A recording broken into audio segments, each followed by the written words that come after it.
All-American, I say what I think. I win when I fight, I lose when I drink. I like my cars fast and my women too. I got just one thing to say to you. Hey, hey, pretty mama, won't you come along with me? Denton Rose. I'm a long-gone daddy and a cool cat, don't you see? Denton Rose. Hop in my car, sit real close, take a little ride with Denton Rose.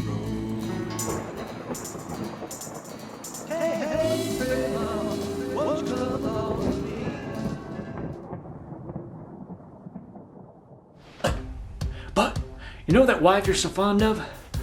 Well, bud, I just ran her over with a lawnmower. Oh, bud, I'm so sorry, man. I'll get you another one. I mean, a lawnmower. But, bud, listen, here is the good part.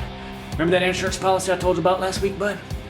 One missing limb will get you $5,000.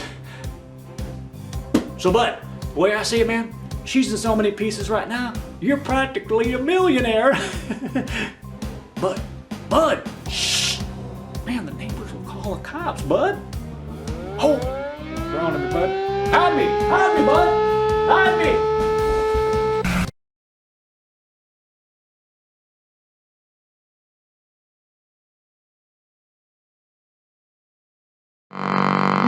From the network giants, that migration continues tonight with the web, and it's making a Colorado man an internet star. Fox 31's Tammy Vigil is at our internet center to explain. Tammy?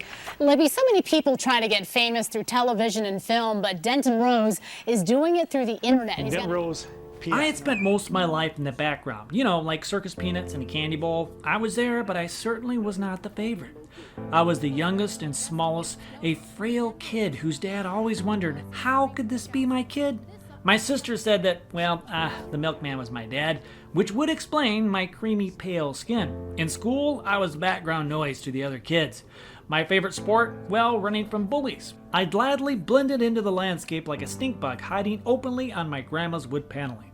But somehow, years later, life, as it often coughs up something unexpected, just like my cat does, deemed that I was to be thrust into the limelight, a byproduct of changing technology.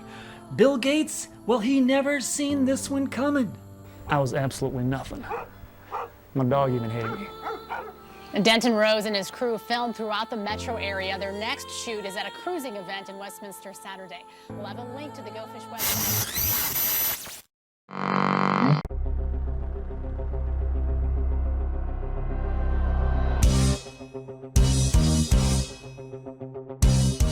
So, yeah, Denton was a fictional character. Everyone knew that, but he was so believable. He was really bigger than life. It was like watching Pee Wee Herman or something. Like, you knew this is an act, but because the act is done well, it plays as real.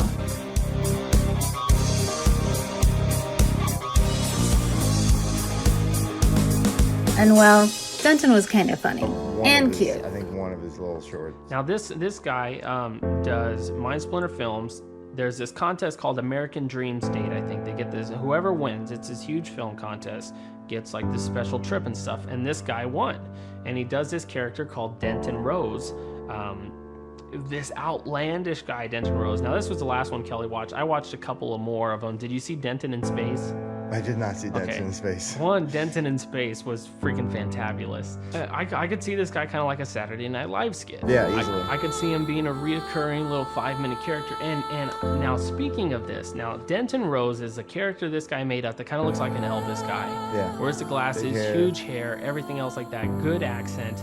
And he does these little tiny short films, and the guy is freaking hilarious, the character he creates. So there it was, all of a sudden the focus of a whole lot of attention. The Wall Street Journal, Fox local and national, newspapers, Forbes magazine. People from Hollywood were calling me. This was exciting stuff. I was just so unprepared for what was about to transpire, and the people I would talk to, and the experiences I was about to go through. It was a very exciting and frustrating time because it seemed like it didn't go anywhere. But lately, I've been thinking about the whole experience and just what it all means. And I would like to share that with you. So, well, here's my story. I was not an actor. I mean, an actor is somebody who actually acts, who has some sort of skills and some kind of training, and that's what they want to do. You know, they play in the high school plays and all this other stuff. That was not me. I was not that guy. You know, I was a kid in school who came in the back of the room. I had a stack of comic books like this. I had the big glasses and girls didn't like me. I was never comfortable in my own skin. And I never even really liked myself. You know, I never liked me, my persona, who I was. And I carried this image, you know, most of my life. And so, but oddly enough, a few years back, a reclusive person like myself, I found myself the center of attention of some Hollywood heavyweights, you know, with the potential to be a major star. So how did this happen to a person who doesn't even act? Okay, let me correct myself. I did have a little bit of an acting gig with a little show called The Simpsons. And when The Simpsons were real popular in, I think it was the early 90s, and the Simpson organization called my theater company because they wanted to have the Simpsons on tour in the costumes and whatnot. And they had called my theater company and asked me if I had any actors. So I put together a core of actors, and I was included. I played Homer Simpson. Actually, that company was represented by William Morris Agency, so we were kind of under a contract ourselves as actors with the William Morris Agency. They brought in a choreographer from Los Angeles to teach us choreography. Well, our person playing Marge Simpson had dropped out. Is actually my ex-wife.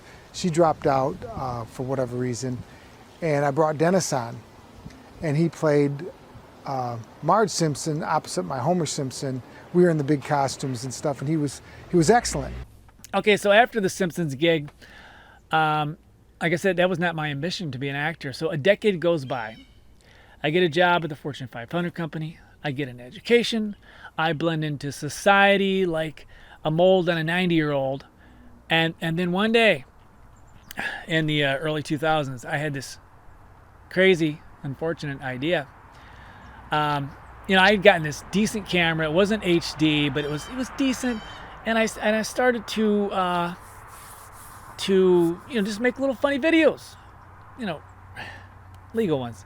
And I thought, wouldn't it be funny if I made this little short film about my crazy childhood? You see, I grew up in a haunted house. I mean, it really was. And I had this crazy dad who wanted me and my sister dead. And we used to have all these stories that we would always tell each other, you know, usually around Halloween time.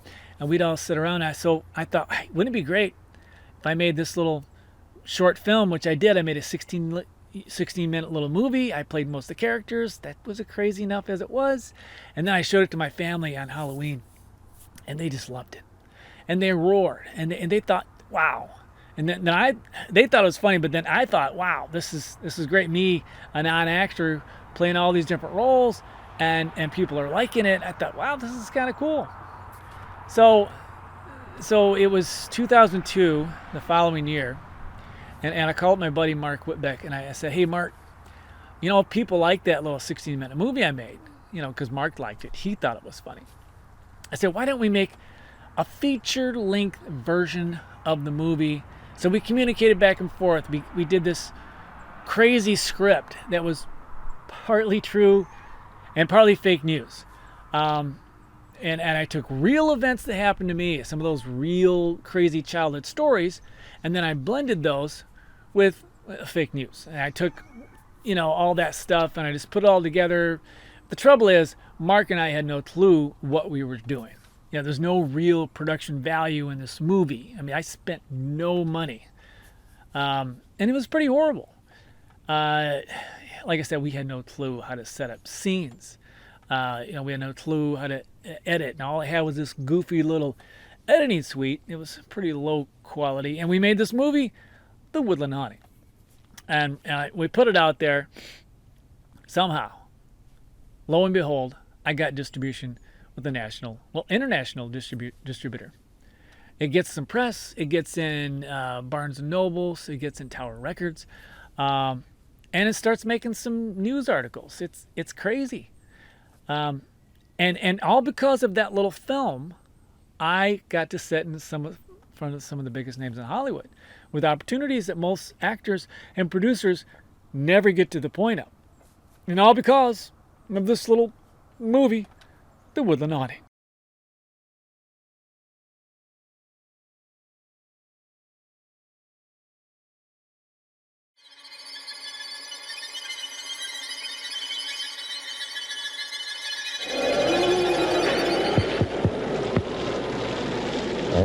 So really, I could blame early 70s TV horror host Sir Graves Ghastly for whetting my appetite for cheesy B-horror movies. Growing up outside Detroit, Sir Graves every Saturday morning delivered creepy, but not really too scary shows that I was drawn to as a kid. And Sir Graves was funny, as well as kind of but not really scary. And now this is a formula that I loved and I used to tell the almost true story of the Woodland Haunting.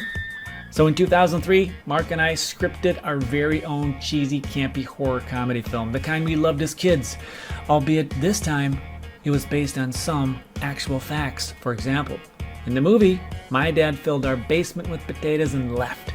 That's true. My dad put up bulletproof windows around the house. Now that was also true. Someone broke into our house and stabbed pillows that we had made to look like people in bed. That was true, and also quite ridiculous. And my dad used me as a hunting dog. I always hunt pheasants.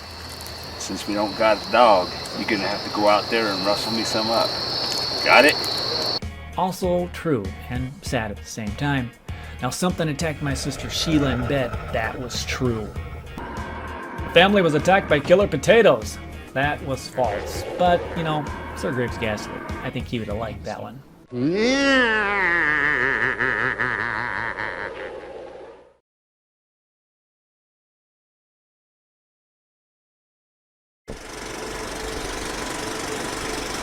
Years ago, in the not-too-distant past, a home movie would look something like what you're seeing right now. The youth of today do not realize that their iPhone has better film capabilities than many of the professional cameras of yesteryear. And so, technology has made it possible for everyone today to become a great director. Well, maybe. My first 16-minute film, I had the tools that even Steven Spielberg dreamed of as a kid.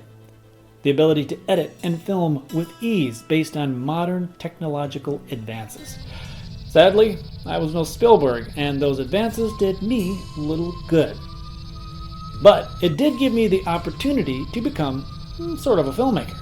I know, it's setting the bar pretty low, but I was able to make a semi-funny film and commercials, and even tell sort of a story. So the story in the film, it was not great, of course, but it was not intended to be a serious work of art. This was a computer geek finding a camera and watching way too many Sam Raimi films on how to make funny POV or point of view angles and exploring my otherwise unknown directorial abilities. But really, my interest in making movies started elsewhere in the family tree. The origins of my interest in film was really my nephews. They did this cheesy horror werewolf short well before I did anything. Now, eventually, I got around to doing my own movie in 2003, which was The Woodland Haunting 1.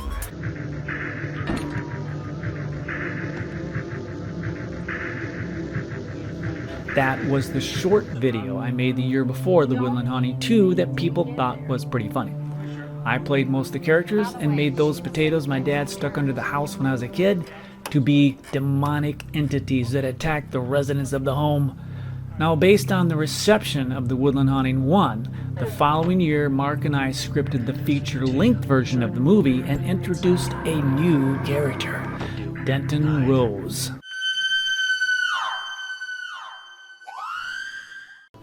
After The Woodland Haunting 1, the local press ran a story on the forthcoming Woodland Haunting 2. Now, they had no idea the twisted comical bent we were putting on what everybody thought was going to be a real ghost story. Following the article, the film was signed to a national distribution deal, and Michigan Public Radio, well, they did a story on our little movie. That's what happened with Dennis Baker's film Woodland Haunting. He made the movie as a joke video for his family and friends, but it developed a little internet following, and Baker got inspired to make another film. And that was really, the impetus for us doing Woodland Haunting 2, is that there was such interest in the first one. I thought, I ought to do something serious with this. Unfortunately, serious was not in our budget, so we added fictional characters just for fun to a quirky, nonsensical storyline. The other characters we based on real people. I played Larry, my old brother-in-law, who was really cool in real life. My sister, who seemed to attract evil entities. And of course, I used friends and family to play the rest of the family members, including my siblings and I as kids. Shut up right now. I also used Courtney Palm, a local actress who debuted in the Woodland Haunting 2 as the Ghost Girl. She would go on to play in movies like Sushi Girl with Star Wars Mark Hamill and other feature films, but the standout character was a ghost hunter who dressed like Elvis. I combined Johnny Bravo, Bubba Hotep, and dropped him into a Scooby-Doo world of solving ghostly affairs. But I needed a name. Now for that, I used the name of a character my old friend Matt Thompson had created, Denton Rose. He invented this character, Denton Rose, who went from town to town doing these unique and crazy adventures and would send postcards home. I did ask Matt recently how he came up with that particular name. Well, Denton Rose was an imaginary character that I came up with. To tell the whole story, you kind of have to go back to the time that I met Dennis, which was probably about 1980. Him and I both worked at a contract security outfit in Ann Arbor, Michigan. And I met Dennis on the midnight shift, late at night, when I worked in this office as a scheduler, and he was a security guard in an old derelict hospital. Derelict because it had just moved out because another hospital was built to replace it. So the old hospital was in a state of disarray. They hadn't, at the time that we worked there, hadn't even cleaned out the equipment, and so it wasn't uncommon to find IV poles in the hallways. And I even remember seeing an X-ray machine in one of the halls, and it was a very old, creepy building. And when I was working one night on the midnight shift, Dennis came in with a clock. The security guards used to have these things called Daytex clocks. And they would go around and they would put these keys in the clock at various stations, and they would turn the key and it would press a number into a dial inside the clock, and that would tell their supervisors where they were. So Dennis came into the office one night and he had this clock strapped over his shoulder, and he also had an acoustic guitar strapped over his shoulder. He was drumming this guitar and he was playing this song, and it was really cool. And about the time that this happened, there was a really kind of a sappy song on the radio that was being played called Sailing by Christopher Cross. And but the song that Dennis was playing kind of sounded like that, but he had kind of flipped a few of the chords and made this other song. So I kind of took a liking to this guy because he was very creative. He was doing things with music, and he kind of looked like a hippie security guard. And he sat down in my office, and I invited him to have some coffee. And he was very philosophical. Even at that time, he was telling me about all the creative endeavors that he wanted to pursue, and I thought that was very fascinating. So that's how we met. And over the years, Dennis was kind of unsettled, went to various places and throughout the United States. But we always kept in touch, and he always got in touch with me to tell me about his latest creative exploits, which I thought were fascinating. And he always told me about his interest in making movies and making stories, writing books. So the two of us were kindred spirits. And my thing is I like to write. So I had this habit, probably started in the mid-90s, and I would send my friend Dennis postcards. And I took these postcards very seriously, and I would actually, I called them epic postcards, and I would find very special postcards that featured Americana, roadside motels, diners, you know, other oddities like spaceships that were actually restaurants and various other roadside oddities. And then I would get a very fine tip pen and I would write a story, a fictional story on each postcard, and I would do them in a series. And I always signed the postcards, "Your pal, Denton Rose." And I came up with that name because growing up, my parents had a member of the family named Denton, which I thought was a really weird, unusual name. Very nice guy, by the way. And then when I lived with my pals, Matt and Brian, in Ypsilanti, we had a roommate that lived in another apartment upstairs whose name was Rose. I'm not sure if that was his first name or his last name, but I thought instinctively that the two names together were pretty cool. So somewhere along the way, Dennis tells me about this new character sensation that he came up with. And Dennis was always a funny guy. And he said he's calling it Denton Rose, and do I mind using the name? I says, well, it's not trademarked or anything, you know, I mean, go ahead. And then I saw the character, Denton Rose, who I thought was hilarious. And I think the thing that was funny about Denton Rose is that he looks like an Elvis impersonator, but there's absolutely no mention about that aspiration. And so after I saw the character, I said, my God, go ahead, use it. I think that's fantastic. Yeah, here I'm in another haunted location. Finally, the movie came out to big stores like Barnes & Nobles and Tower Records. There was only one problem: it was terrible. The reviews were terrible. However, one reviewer did point out that there was something special about the character Denton Rose. So I grabbed onto that. I created a solo video of Denton, and I put it on a website called GoFish.com. Dogs screaming, cats barking, and I'll tell you what, man. My name's Denton Rose P.I. I got a song here for all my lady friends out there, and I got a weekly paranormal investigating program, and I want you to be aware of that and what I can do for you. So, hang on. Oh, that's just the warm-up, man. Hang on. When you got yourself a ghost, you need it out. You call Mr. Rose, I can help you, there is no doubt. I give you love, holy water too.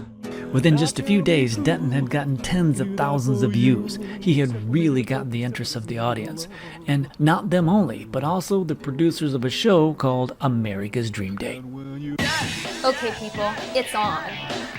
I'm Maggie Vandenberg, and welcome to America's Dream Date, the world's first interactive reality show, now underway, where guys and girls just like you compete for people's votes to become America's Dream Date couple and spend a week of luxury together in Paris, France. Join the cast by shooting a short video showing us why you're such a dream date and uploading it to us at GoFish.com.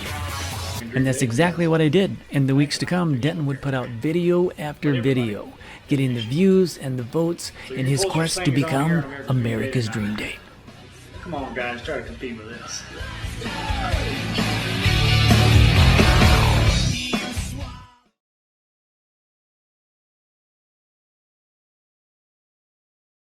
This interactive online reality show lets you submit videos, join the cast of the show, and fight to avoid elimination in hopes of winning a luxury dream date vacation to Paris. Anyone can get in the action by uploading their own videos highlighting why they should be crowned America's Dream Date. So far, we have hundreds of cast members We've had almost 1 million people who've checked out the show and watched videos. And since our launch of the show, traffic has nearly doubled every single week. Because this whole interactive reality show thing's really taking off, they're definitely going to be doing more shows in the future on Go Fish. In the last 2 weeks, onliners will decide who will ultimately be crowned America's Dream Date couple.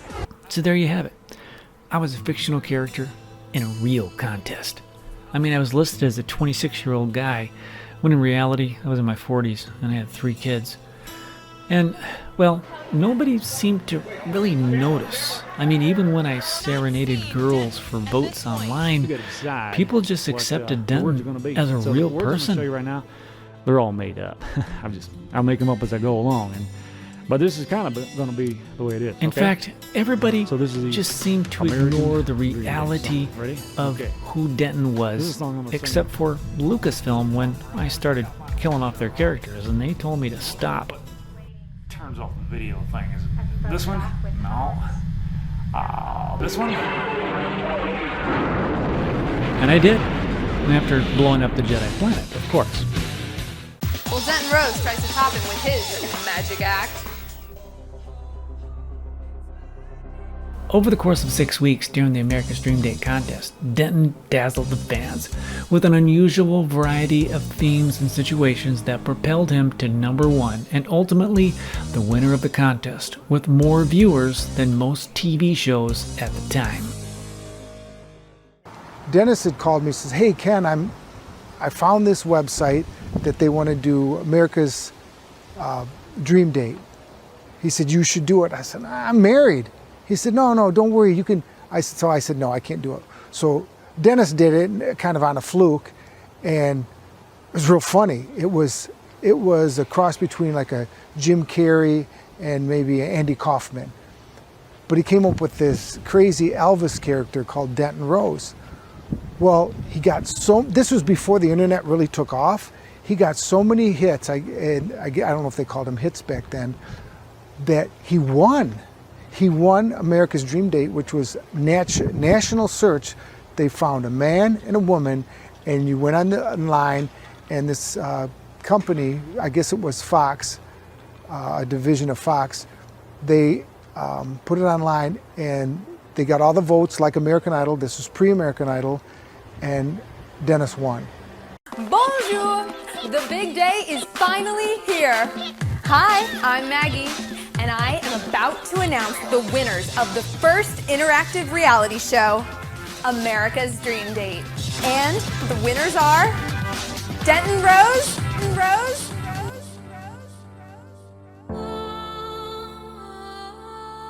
Oh my goodness! I had won the contest. Well, Denton Rose had won the contest. Not only did Denton win the contest, but he had more views and votes than the other top 3 guys combined. And now, here, Denton and I were set for a trip to Paris, France, for a full luxury hotel stay with a 26-year-old girl. Oh my goodness! How am I going to tell my wife?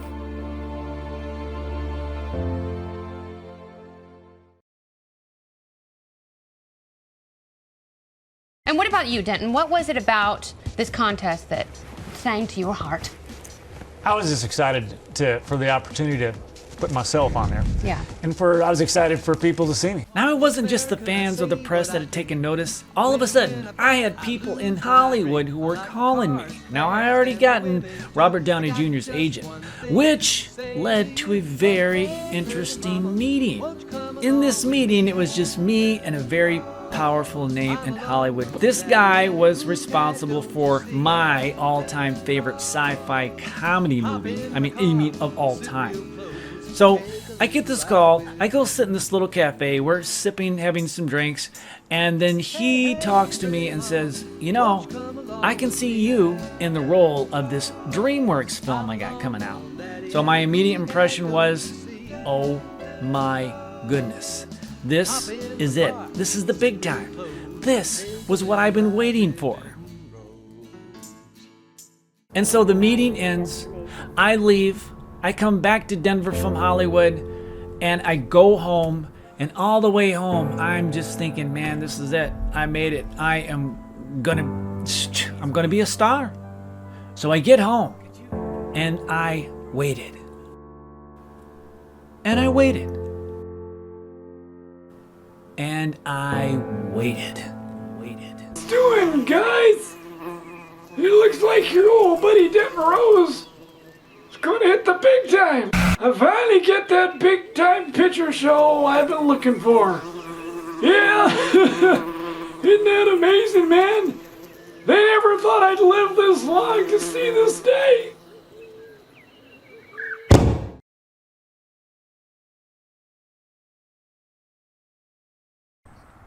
So I waited. Yeah, nothing. DreamWorks had shelved my movie. My TV and film deal, well, it expired. And Denton, like all freshly baked cookies, eventually went cold.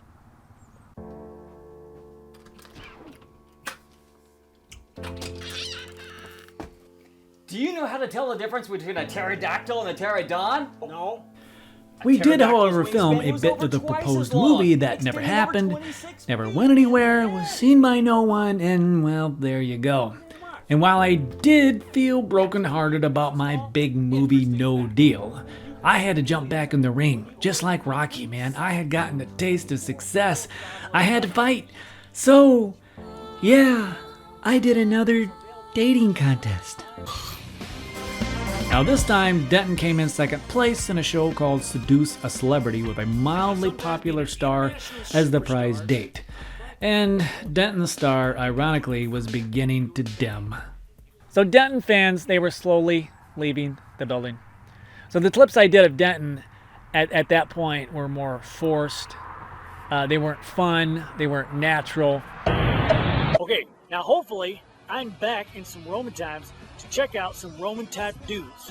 Now, if I see one, let's ask him some questions.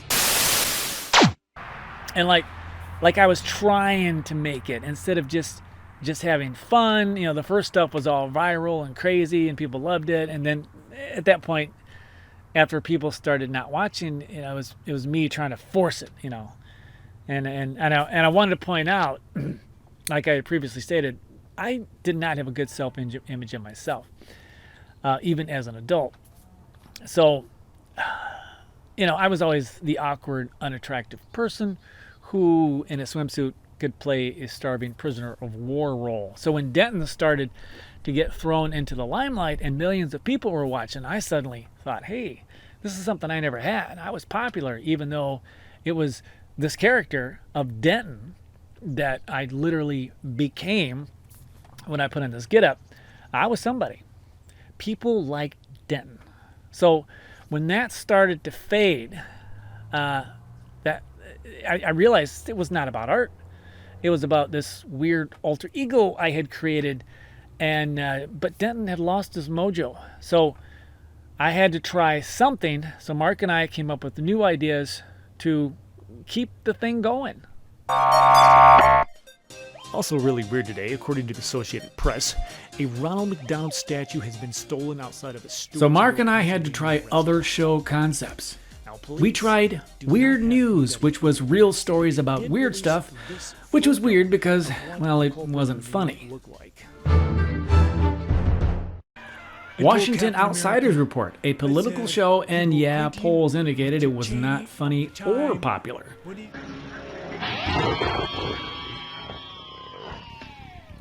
And then there was Monster Hunters. Before TV networks started their monster reality show binge, we did ours, and, well, it was just as bad as theirs. Boys and I head to Nashville, Tennessee. This is Haunted America. And Haunted America, which was oddly enough pretty good, but still nothing. Now, we did make some traction with the world's scariest videos online, which was hugely popular. Millions and millions of views, but no network cared, even though we did option the show to one of Hollywood's biggest reality show production companies. They couldn't sell it either. So, idea after idea. We tried to recapture the magic, but to no avail. Then, a magical call from a hero of B-movie fame. Yes, the embers begin to glow again. Bruce Campbell, Evil Dead. That's all you got to say. He is the Superman of B movie actors. And Bruce, he was kind enough to give me a call during that time period and give me some good advice about filmmaking and acting and so forth. And I was heartened by that.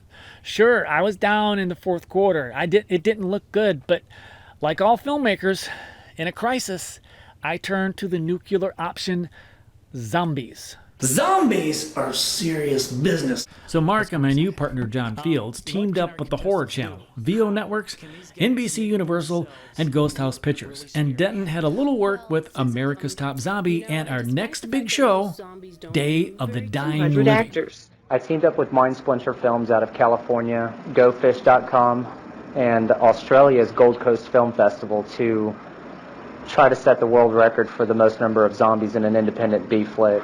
You, America's Next Top Zombie. VO, the Horror Channel, and Afterlife Productions have teamed up to bring the greatest contest in zombie history. Next on the itinerary of why the hell am I doing any of this was a little collaborative effort between NBC Universal's Chiller Network, Ghost House Pictures, the Horror Channel, and my own MindSplintersFilms.com. What we did was a contest, America's Top Zombie. Try to find people who would upload themselves in front of a green screen, and we would bring those people into a movie called Day of the Dying Living, which would premiere on VO.com. How would you like to become part of an interactive zombie series? Well, Mindsplinters Films and VO are making it happen, and here's Dennis to tell us a little bit more about it. You tell George Lucas I'll call him back later. These guys in Hollywood, they don't leave me alone.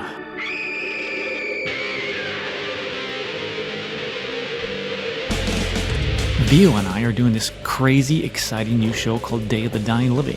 It is the first entertainment project in history that takes professionals with just average guys who just send us video footage. We put all that together and we make one exciting internet TV series. Now, originally, Day of the Dying Living was going to be a feature film. Everything okay? With a budget of only $1.5 million. Trouble was I came up $1.4999 million short. At least we're not going out with a couple of guys. Wouldn't it be cool if anybody who put a video online could be a part of a professional project? Today's entertainment is interactive. My idea is to have everybody participate, a worldwide collaborative effort. I'm overlooking the horror and bloodshed of the once peaceful streets here in Nashville, Tennessee. We're going for the world record, most zombie extras in a film. Peter Frampton, who did makeup effects for Braveheart, he did our makeup effects in Australia for our zombies. I want viewers to, number one, be entertained. Look behind you! Number two, I want people to participate, not just sit back and watch. I want them to get involved. What do you want? A monster just come up and bite you someday? This is not just my series. This is our series. Let's get it up. And we will partner together and make this one exciting experience. Day of the Dying Living was partly filmed in my new hometown of Nashville. Now, once the series had launched, we had topped the internet's top 100 videos twice at that time. On VO Networks, we were #1, and we had gotten some really good press. The front page of the Tennessean.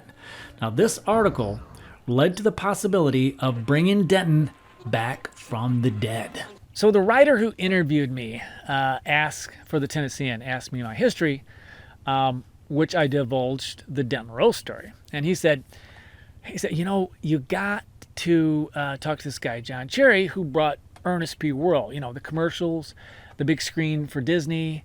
And so he arranged this meeting. And we met at the restaurant, ironically enough, where Ernest Goes to Jail was filmed, you know, one of the scenes there.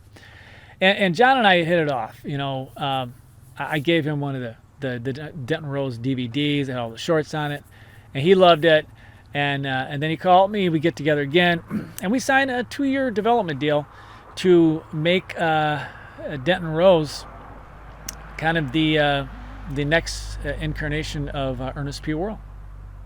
What's doing, Ghost Junkies? The word on the street is Denton Rose, investigator of the paranormal, is some kind of scaredy cat.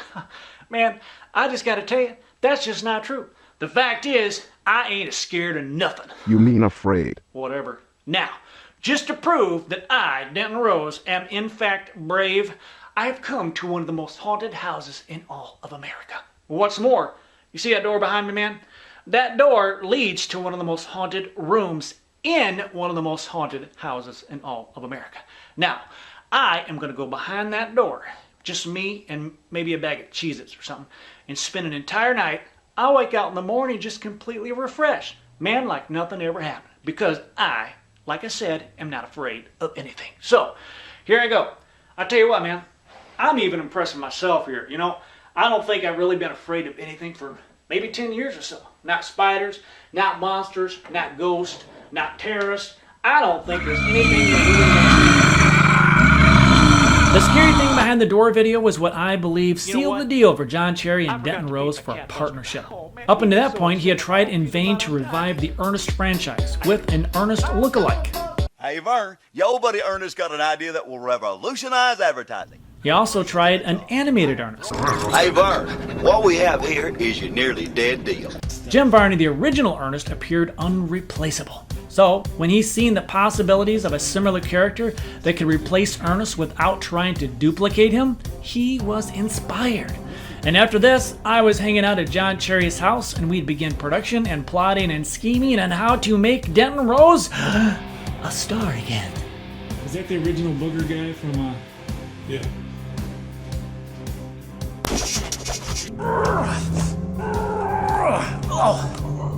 Suddenly, Denton Rose had production value. John immediately started thinking of Denton as the new Ernest. Not the same character, but similar enough to embark on the same promotional tactics.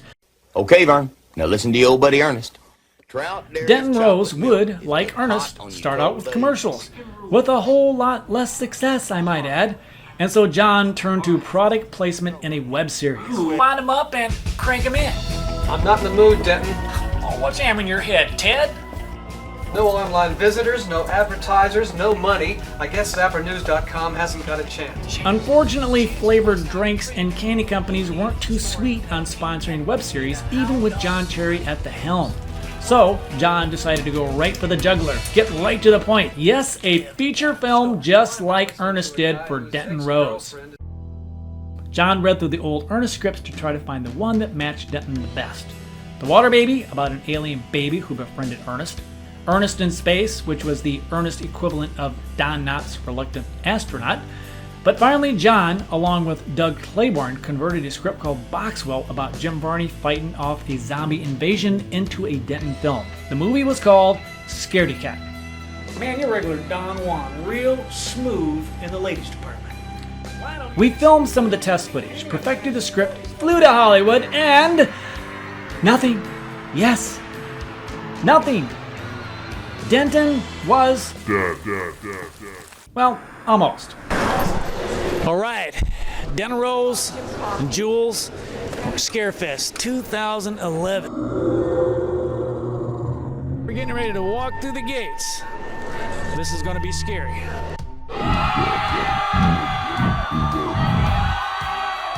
John Cherry, after rejection, had paused. But Fields and I, we teamed up with National Lampoon and went to TBS and other networks with a great Denton concept, and they loved it. And had something oddly enough just like it in the works. But we would not be deterred. We filmed our own Denton movie short, Denton and the Gray Ghost. Guts and mucus and, oh man, I mean, there was like intestines strewn across the table. Yeah, we want 2 smiley meals. And can you biggie size that? We might as well splurge down the boss and die. The Legend of the Gray Ghost is the story of Denton Rose, a paranormal investigator working for Detective Dan Agency, who was hired to discover the mystery of the missing gold at an old plantation that is reportedly haunted. Now, Denton is accompanied by a beautiful sidekick, Jules. Why? Well, because she's beautiful. In the story, Denton and Jules crack the case. Well, Jules does all the cracking, and Denton, he just takes credit for it. The film is a mix of kooky slapstick comedy and once again low-caliber scares. The best we could afford. Empty graves. Empty graves for a heart of gold in a death that's hollow. Where you go, I must follow. He led us to the gold. I got it. The gold is buried right here. I've solved it. I sure wish we had a shovel right now. It was screened at Scarefest, where Denton was also the host that year. Denton had once again become the subject of many pitches in Hollywood. So another one of our interesting Hollywood adventures was, and it could have been even at the same time as some of these others, we were involved with kind of what were the last strings of National Lampoon at the time. And we worked with two beautiful people, Tom Daniels and Laurie Lustica, who were the president and senior vice president, I think, at the time. They loved the comedy character, and they helped us, you know, with developing some of the scripts that we had going on at the time. So we went out there using the National Lampoon brand on our one sheets and on our pitch materials when we went to some of these meetings. So it was intriguing to a lot of the folks that we spoke to. It ultimately, because of what happened with National Lampoon really going away, that kind of ended that, and we didn't really glean much off of that iconic logo and name, if you will, but another chapter in Denton Rose's demise. Now he was teamed with Butch Patrick of Munster fame, and instead of a Disney-like comic character for feature films, Denton was a host of a reality TV show. In the end, Denton would be the host of nothing. Forced retirement seemed to have a death grip on Denton Rose. I quit Denton!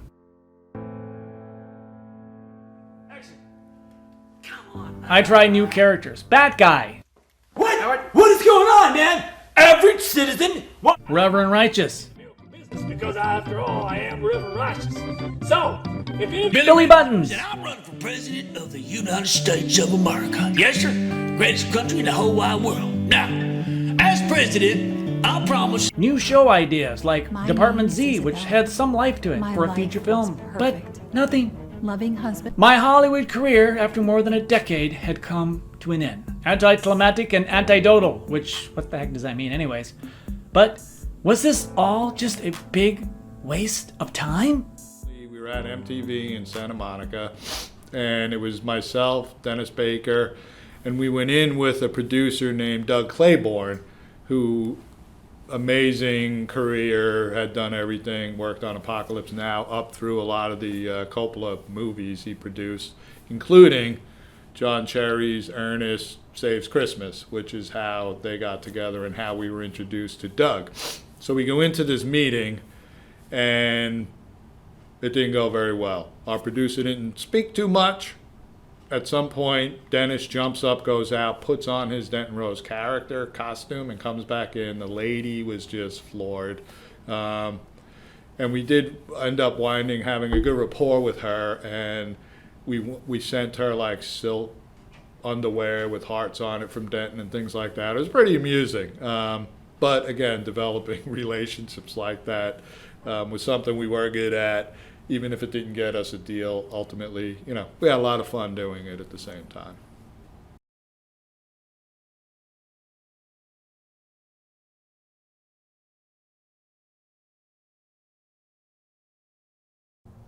It's not really true that I've wasted the last 12 years of my life trying to pursue this thing of producing and acting. In a way, I felt betrayed, like, okay, so all of a sudden Hollywood comes at me and says, hey, we can make you a star. You know, having this vision in my mind, getting off the plane from LA, coming back to Denver, and getting off the plane, going home and thinking, wow, I'm going to be a star of a DreamWorks film. That's huge, you know. And to have agents, you know, agents calling me and going into Beverly Hills and talking to the agents, you know, and going to the studios, that's all cool, and they're interested in me. And then I get back home and get a phone call and say, oh, we're really not interested in you. And to me, it was like, it kind of brought me back to the reality of, and this is in my mind, okay, you're really not an actor. You're not an actor. What happened to you was purely a mistake. You need to go back to your day job. And I do have a good day job now. I got a good career. I love what I do, and I don't ever plan on leaving it. And any acting or producing I do is going to be for what I'm telling everybody else here they should do, is you do it for art's sake. You know, you do it because you love the craft. So what they were wrong about is to telling me, in essence, that they made a mistake, that I was not a good actor, that I was not a good producer, because I've produced some funny stuff that I'm proud of, and I will continue to do that. But I'm going to do that not because I'm trying to be a star, because I'm trying to be a big shot, trying to get into multiplex. I'm going to do it because I love the art of creating and making stuff. And that's what everybody should do. If you produce stuff or you act and you have 10 people that love your stuff, that's great. If you got 100 people, that's wonderful. If you got 1,000, that's also great. It doesn't matter how many people like what you do. It matters if you are doing it because you love the craft of what you're doing. There are people who have created big films, and they're just moneymakers. They don't care about the art. You know, we are the artists. Some of the greatest artists in history never even discovered until well after they had died, you know. But I'm sure that when they were creating that painting or doing whatever they did, that they did that with a meticulous detail, and the love for what their craft was embedded in every pixel that they created. So do your art because it means something to you, because it's inside of you. Because that's what Denton was. Denton was this crazy character, this animated character that just came bursting out of me, and I didn't even know I was an actor until Denton introduced himself to me, you know, and some of my other characters. And now I just do it because it's fun. I love it, you know. And it doesn't matter if just 100 people watch it or if 100 million people watch it. I will never make a whole lot of money off of it. It's just something fun that I've done that I'll pass off to my kids, to my grandkids, and say, hey, this is what your grandpa did. He's crazy. Look at him. So all you actors and producers, I'd say, do it because you love the craft. And if you make money at it, fine. If you don't, fine. Just enjoy doing it. I like what my friend Barry McAlister had to say about this very topic. But once you get to that level where you know you're not going to go where everybody else is, and once you kind of figure out that you're not going to make it big, what do? There's a lot of people that bail and go do something else. Sometimes you have to with family situations, but there are a lot of us that you just never give up. It's always going to be in your blood to entertain, to perform. I know you hear a lot of stage people talk about that, you know, the bright lights and the applause and things, but there is really something about the idea of entertaining folks. So today, I work, I learn, I enjoy what I do for a living. No more dreams of grandeur or visions of me on the silver screen, or accepting an Oscar and maybe dating Angelina Jolie. Well, of course, I never actually did that, but I will create, if only for a small, appreciative audience, creative characters, compelling stories, and explore the potential of my creativity. And, my fellow artists, I would encourage you to do the same.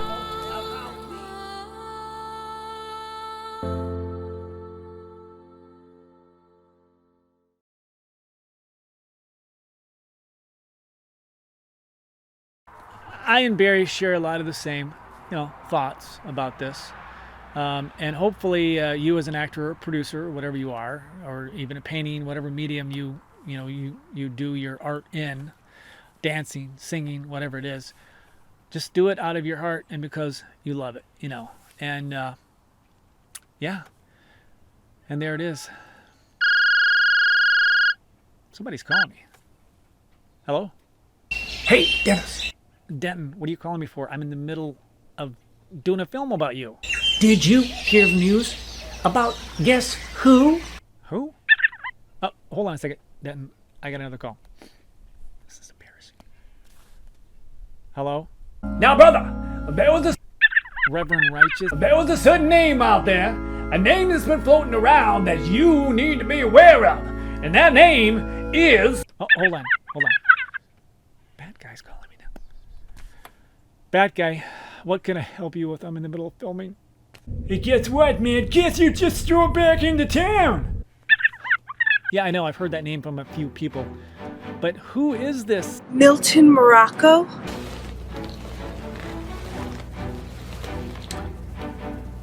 Yes, Milton Morocco. Yeah, even at this point, Denton Rose might be retired or semi-retired or whatever you want to call it.